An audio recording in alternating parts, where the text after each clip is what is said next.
MyInfo Plus, USA 2024. Alors, nous nous penchons ensemble sur cette élection présidentielle américaine. C'est dans 6 jours, nous serons sur place, je vous le rappelle. Et sur ce, vous appelez le scénario cauchemar du soir de l'élection, c'est en fait un plan qui serait mis en place pour une soirée très très compliquée. Plan mis en place côté Donald Trump. Effectivement, et qui pourrait se prolonger. Les autorités, elles se préparent à une soirée compliquée, voire périlleuse. Ça n'est à ce stade un secret pour personne. Et elles ont plusieurs faits à l'esprit qui expliquent cela. Le premier, c'est évidemment le 6 janvier 2021. Tout le monde a en mémoire les images, l'assaut contre le Capitole, le cœur de la démocratie américaine. Il y a un deuxième fait. Et ça, les autorités, parce qu'elles ont un devoir de neutralité, elles n'en parlent absolument pas. Mais d'abord, Donald Trump n'a toujours pas officiellement reconnu sa défaite de 2020.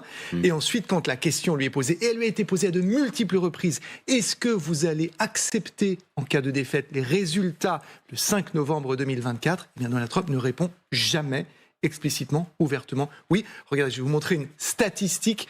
Vous allez voir plutôt un sondage qui en dit quand même long. Seuls 30% des électeurs américains pensent que Donald Trump reconnaîtrait sa défaite. 73% en revanche pensent que Kamala Harris serait disposée à la reconnaître. Bon, on comprend du coup que les autorités soient inquiètes, mais concrètement, comment est-ce qu'elles se préparent ? Alors, il y a un très très bon article que je recommande vivement de Piotr Smolar dans Le Monde qui détaille notamment une partie de ce dispositif. Regardez ce qu'il nous explique, Piotr Smolar. Des rues seront fermées, les patrouilles de police renforcées par endroits comme dans le comté de Maricopa en Arizona. En 2020, on avait des personnes avec des armes qui s'étaient présentées devant le bureau de Maricopa. Des snipers veilleront sur le toit du bâtiment le 5 novembre. La contestation, d'accord. La violence, en revanche, évidemment, non. Il n'y a pas d'autre voie possible ? Bien sûr que si. Il y a notamment la voie juridique. Et figurez-vous, Jean-Baptiste, que ça a déjà commencé concrètement. Ça s'appelle la guérilla judiciaire. Vous dépensez beaucoup d'argent pour embaucher beaucoup d'avocats qui ont déjà commencé à déposer des plaintes, notamment pour contester dans certains États, par exemple, le droit de voter par procuration qui est donné aux Américains qui vivent à l'étranger, des militaires et d'autres. Oui, vous, par exemple. Par exemple. Ça marche ou pas, ça ? Alors, pour le moment, toutes ces plaintes, elles sont rejetées en bloc. Mais attention, le 5 novembre au soir, très vraisemblablement, Donald Trump va proclamer sa victoire. À partir de là, cette guérilla judiciaire, elle va rallonger le processus de certification de la victoire. Si c'est la Cour suprême qui finit par devoir trancher, c'était le cas, Bush versus Gore. Rappelez-vous que Donald Trump, il a nommé 3 des 6 juges conservateurs qui siègent sur les bancs de la plus haute juridiction du pays, sachant qu'il n'y a que 9 juges au total.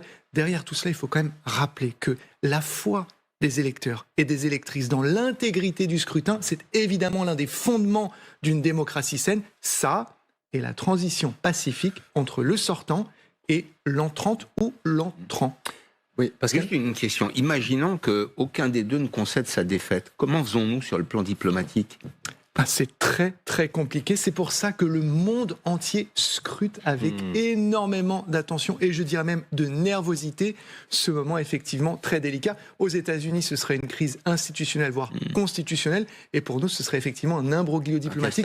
Juste se rappeler que Joe Biden reste président jusqu'au 21 janvier 2025. Et je rappelle également, alors, sous votre contrôle, Gallagher, qu'il y a une différence fondamentale avec ce que nous connaissons en France.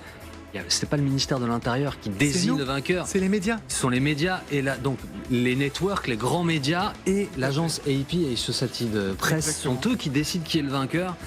Oui, c'est incroyable donc français, mais c'est la réalité là-bas et je pense que voilà, c'est important de regarder toujours ça très près. Nous serons évidemment sur place la semaine prochaine pour vous raconter cette nuit sans doute à nul autre pareil. Merci beaucoup Gallagher. Merci d'avoir regardé cette vidéo ou d'avoir écouté ce podcast.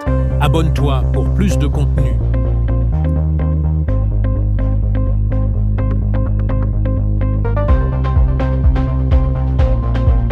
Merci d'avoir regardé cette vidéo ou d'avoir écouté ce podcast. Abonne-toi pour plus de contenu.